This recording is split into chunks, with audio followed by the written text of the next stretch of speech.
really all there is.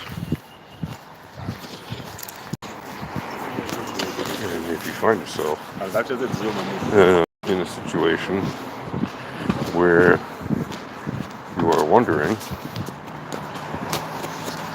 whether you should be buying or selling an asset, it's generally a good idea to know what the buy pressure and the sell pressure is. Now, can you tell that? Well, sometimes it's very obvious because the asset is running through different levels of, let's say, the VRE or the Laplace or the normal distributions. And other times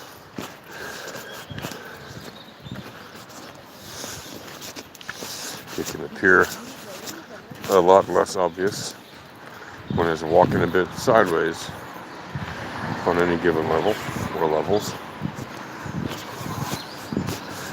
of those distributions. Why do I point out those distributions in particular? Well, because those happen to be distribution models where the algos tend to buy a lot and sell a lot. That's where they make a significant amount of their moves. Why? Well, because that's where the distribution levels are, right?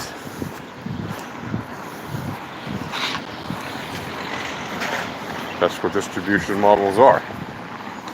So what happens when something distributes at a level? Something else picks it up at that level, right?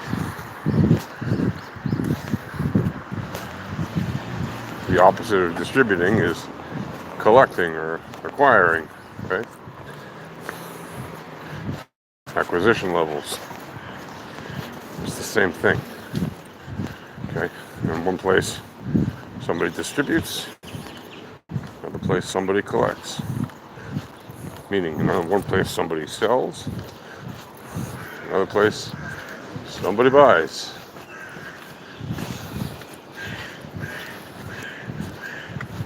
How do we know that? Well, because how do you distribute an asset? If you hold 100% of an asset at the beginning of its creation, and you want to distribute it to the people, you either give it away or sell it, right?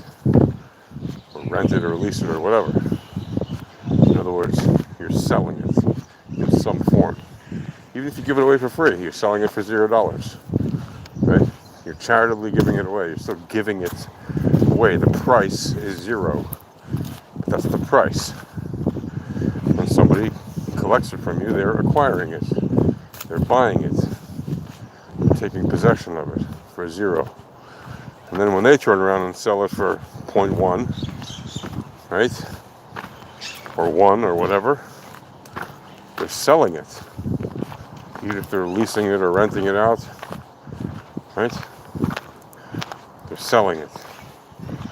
They're giving someone else the right to have it, own it, lease it, use it, whatever.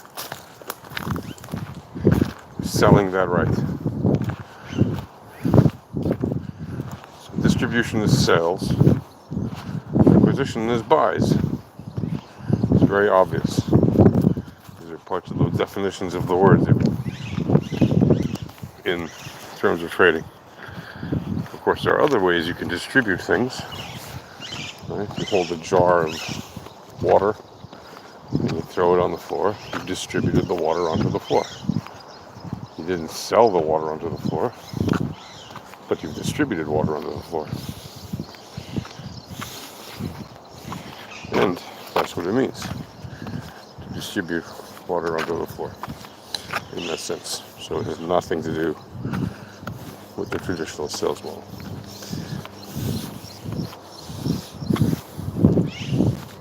Hello.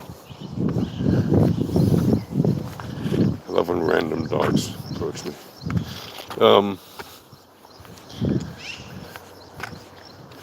So, hopefully you get from that the concept that there really is just that. When you look at what are the different things that affect price, well, it's buy pressure and sell pressure. That's really all there is. Right? It's the pressure to acquire. Somebody wants to acquire something at a certain price. Someone wants to sell something at a certain price. And you'll think, well, how do I know the seller wants to really sell? Well, if you're in a trading market, they're obviously there to sell. And the seller might think, how do I know the buyer really wants to sell? Again, if you're in a trading market, the buyer wants to buy. Right? Also, the beauty of using a trading market, whether it's a decentralized exchange or even a centralized exchange, is that participants in the market agree to certain terms. So if you're trading in a market, that means that you agree when you hit that buy button, whatever the conditions are on, whether it's a limit order or a market order, whether it's, fill or kill, whether it's post only, whatever your agreements are, you live by them. You can't just beat around the bush on that stuff. You can't suddenly just change your mind once the order has been filled, right? Now you can get out of your trade by just closing your position and taking whatever gains or losses you have recorded at that time. But you don't get to change the conditions of that particular trade during the trade's life. And some trades, for example, if you're trading European options, for example, well, then you cannot just get out of the trade, right? They have a certain shelf life. They have a certain expiry date.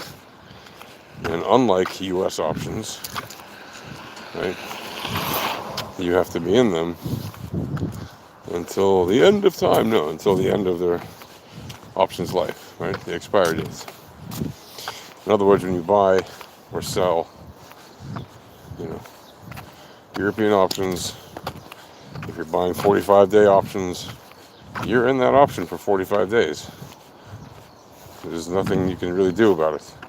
So you're really taking, it's kind of in a way, not even in a way, it's a higher risk proposition, right? By far, by definition. And American options, way less risk because you can move in and out of them at will. And again, you take the loss or the gain or the neutral position, if you happen to be, right, at whatever point you close the trade. But at least you have the flexibility to decide that for yourself. Whereas in European options, you don't get to choose that. It is fixed for you, and that, frankly, increases the risk significantly, in my opinion, and that's why I don't like to trade those. But, on the other hand, if you come from the mindset where if you live in a society and the society already controls most things around you, in many ways that is a very European mindset, whether they accept to admit that or not. Yes, they have freedoms, yes, they have democracy and all that, but in many ways their society controls them in many, many, many aspects of their life.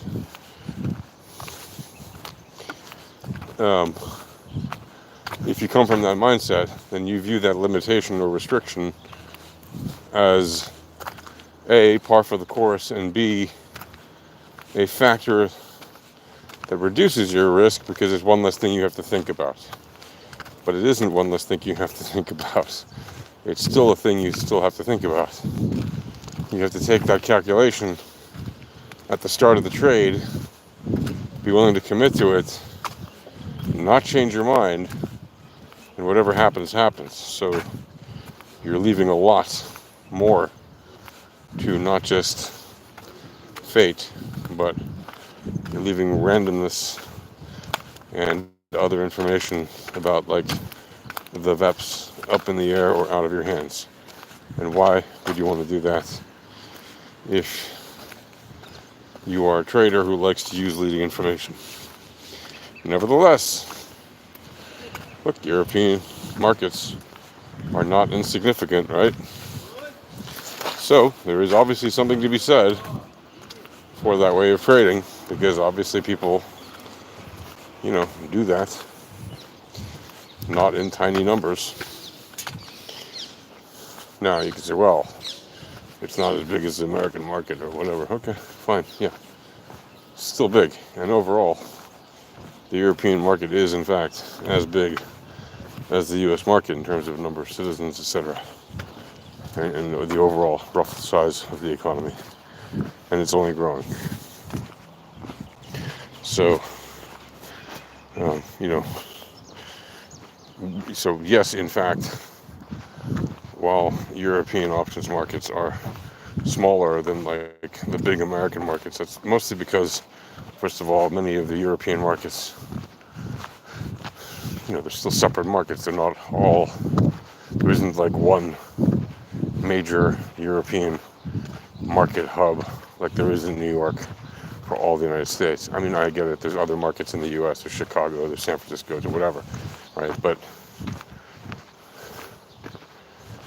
there's like 3 or 4 major hubs of trading in the U.S., and there's like one for every country in Europe. So obviously you're going to have smaller capital markets for each country than you are for the overall U.S., if that makes sense.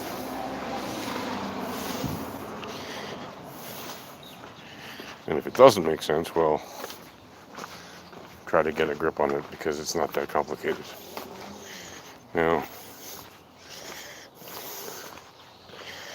so if you're wondering why, for example, yesterday,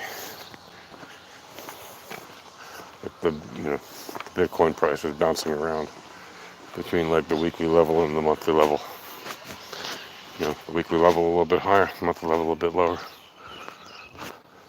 Well, tell you what, go watch the live stream Alpha Trading did yesterday, and you'll see kind of exactly why that was happening. I even told you during the live stream, this is very likely where it's going to bounce to. Drop to and bounce to. And did it do that? Yeah, it did exactly that over and over again.